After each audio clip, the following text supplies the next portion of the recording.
Hey, how's it going everyone? This is White Pointer, and hey, it's been a while since I've done a guide video like this, so what better game to do it with than Final Fantasy VII Rebirth? This is a guide to beating the final stage of the Fort Condor minigame, stage 4, of the hard mode that unlocks once you've completed all 4 stages of the normal difficulty.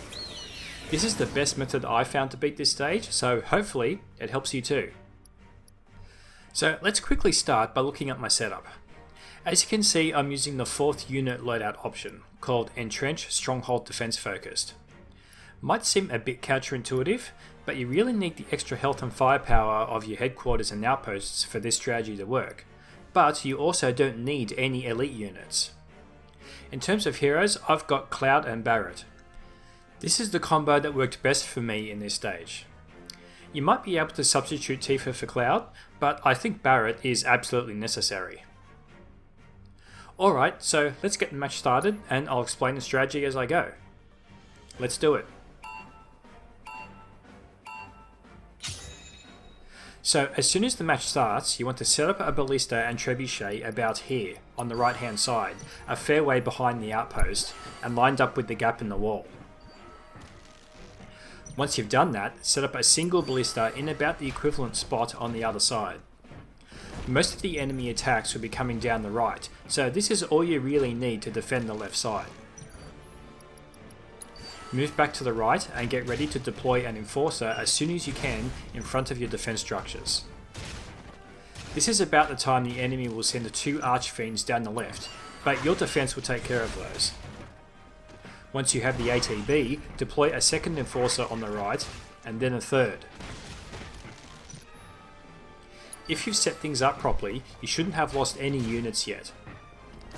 A warlord will come at you, but your enforcers and base defense will take care of it. Put a cleric with them to keep them alive a little longer. About now, the enemy will spawn in a wyvern, and you need to respond to that with a ranger, followed quickly by a 2nd and then a 3rd as soon as you have the ATB.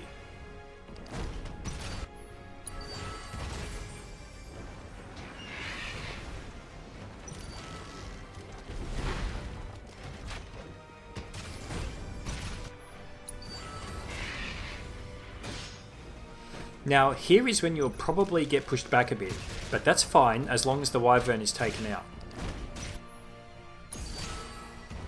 Deploy one more ranger and this will make Barret available. Don't throw him into the fray just yet though, wait for the ATB to build one more enforcer and now Cloud will be available as well. Once your enforcer starts pushing forward, this is when you call Barreting. He'll immediately take out enemy units in front, which will let you keep pushing forward. Once the line has moved forward enough, build a trebuchet on the other side of the wall, directly in front of the enemy headquarters. Once you have the ATB, build another one right on top. You've no doubt noticed that warlord moving in, but you need to wait a little longer for the wyvern to spawn in. Once it does, wait for it to be near the warlord and then deploy Cloud. His braver attack should hit both of them, killing the wyvern immediately and heavily damaging the warlord. From here, build your last trebuchet on top of the others, then put your remaining 2 ballistas down slightly in front of them. Your forces will take down the outpost on the right, then move to the headquarters. Sometimes Cloud might go left instead, but that's fine, it's still doable. Deploy your last cleric, and from here you should be golden. Though if Cloud attacks the left outpost, you may need to deploy a vanguard or 2 to help finish it off. And that's it. I hope that helps. Unfortunately, there's no reward for doing this, just the satisfaction I guess for the completionists like myself. Give me a thumbs up if you like this video, and don't forget to subscribe to stay up to date with my content. Thanks for watching, and see you next time.